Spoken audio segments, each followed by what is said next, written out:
السلام علیکم ورحمۃ اللہ وبرکاتہ۔ معزز ناظرین اکرام، میں نے آپ کو درود پاک کی فضیلت بتایا کہ درود پاک بندہ جب پڑھتا ہے تو آقا کریم صلی اللہ تعالیٰ علیہ وسلم بڑے خوش ہوتے ہیں، اور درود پاک زیادہ سے زیادہ پڑھنا چاہیے۔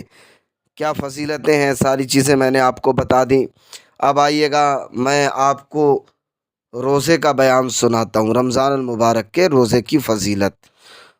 تو ہمارے چینل کو جن حضرات نے سبسکرائب نہیں کیا ہے وہ ہمارے چینل کو سبسکرائب کر لیں تاکہ ہماری ویڈیو آپ تک پہنچتی رہے۔ روزہ کسے کہتے ہیں، اس کا مطلب بھی سمجھ لیجئے کہ روزہ کہتے کس کو ہیں۔ اور بھائی، اب تو روزے رمضان شریف بس 8 دن کی بات ہے، آنے والے ہیں۔ اب تو لوگوں کو ایسی ایسی بیماریاں چلیں گی، ایسی ایسی پریشانیاں ان کے سامنے آ جائیں گی روزہ نہ رکھنے کی، کہ بہت زیادہ اپنے آپ کو بالکل مجبور قرار دے دیں گے۔ بالکل یہ کہیں گے کہ صاحب ہم تو اگر روزہ رکھ لیا تو ہم مر جائیں گے۔ لیکن یہی انسان اگر اسے بیماری لگ جائے اور ڈاکٹر کے پاس میں لے کر کے جایا جائے تو ڈاکٹر سب سے پہلے اس کا کھانا ہی بند کرتا ہے، سب سے پہلے اس کا کھانا بند کرتا ہے، اسے بھوکا رکھتا ہے۔ تو آئیے گا، میں اب آپ کو روزہ کا معنی بتاتا ہوں۔ روزہ کو عربی میں صوم کہتے ہیں، جس کا مطلب ہے رک جانا، لیکن شرعی اصطلاح میں صوم سے مراد یہ ہے کہ اللہ تعالیٰ کی رضا اور خوشنودی کے لیے صبح صادق سے لے کر غروب آفتاب تک کھانے پینے اور خواہشات نفس کو ترک کر دیا جائے۔ روزے کی فرضیت کے بارے میں اللہ پاک نے کیا ارشاد فرمایا ہے؟ ہم پر جو روزے فرض ہوئے ہیں، رب نے کلام مجید میں کیا ارشاد فرمایا، تو سنیے گا۔ یا ایھا الذین آمنوا کتب علیکم الصیام صیام کما کتب علی الذین من قبلکم لعلکم تتقون ایاما معدودات فمن کان منکم مریضا علی سفر فعدۃ من ایام اخر وعلی الذین یطیقونہ فدیۃ طعام مسکین فمن تطوع خیرا فهو خیر لہ وَأَن تَصُومُوا خَيْرًا لَكُمْ إِن كُنتُمْ تَعْلَمُونَ۔ رب فرما رہا ہے کہ اے ایمان والو، تم پر روزے فرض کیے گئے جس طرح تم سے پہلے لوگوں پر فرض کیے گئے تھے، تاکہ تم پرہیزگار بن جاؤ۔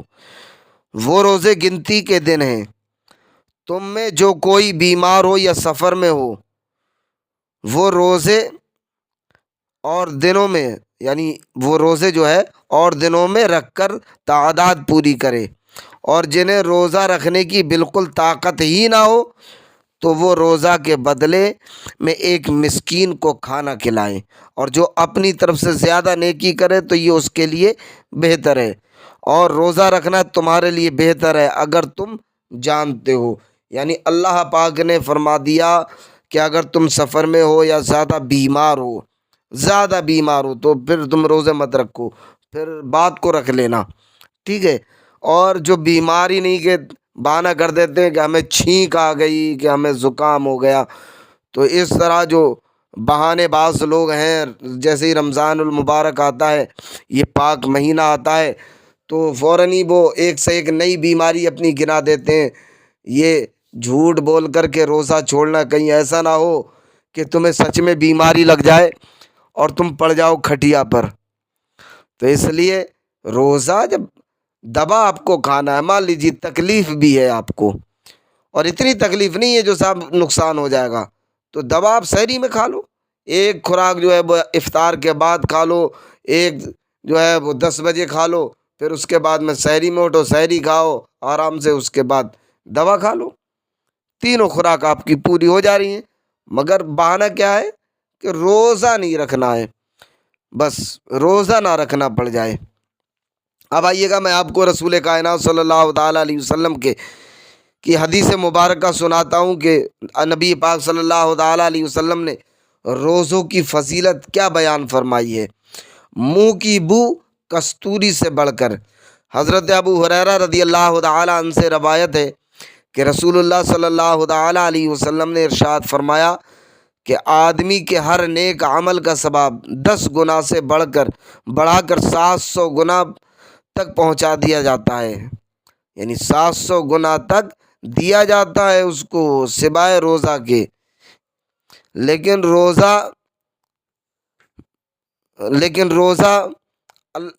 روزہ کے بارے میں اللہ رب العزت ارشاد فرماتا ہے روزہ میرے لیے ہے، اس کی جزا میں خود دوں گا۔ دوسری روایت میں ہے کہ ابن آدم کا ہر عمل اپنا ہوتا ہے لیکن روزہ میرا ہے اور اس کا بدلہ میں ہی دوں گا، کیونکہ بندہ اپنی خوشی اور کھانا پینا میرے لیے چھوڑتا ہے۔ روزہ دار کے لیے دو خوشیاں ہیں، ایک افطار کے وقت اور دوسری اپنے رب سے ملنے کے وقت۔ روزہ دار کے منہ کی بو اللہ کے نزدیک کستوری سے زیادہ پاکیزہ ہے۔ یعنی دو روزہ دار کے لیے دو خوشیاں کیا ہیں؟ یعنی ایک تو افطار کے وقت، افطار کے وقت بندہ جو بھی دعا کرتا ہے، اللہ پاک سے جو بھی دعا مانگتا ہے، میرا رب اس کو پورا فرماتا ہے۔ اور دوسری یہ کہ وہ اپنے رب سے ملاقات کرے گا، سبحان اللہ۔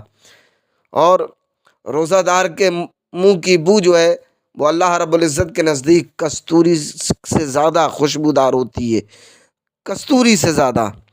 اور جو روزہ نہیں رکھتے وہ اپنے منہ کو ذرا دیکھیں۔ تو اس لیے بہانے بازی نہ کریں، رمضان المبارک آنے والا ہے، یہ پاک مہینہ، اس میں اپنے گناہوں سے معافی مانگیں اور اپنے رب کو راضی کریں، روزہ رکھیں، تکلیفوں کا بہانہ نہ بنائیں۔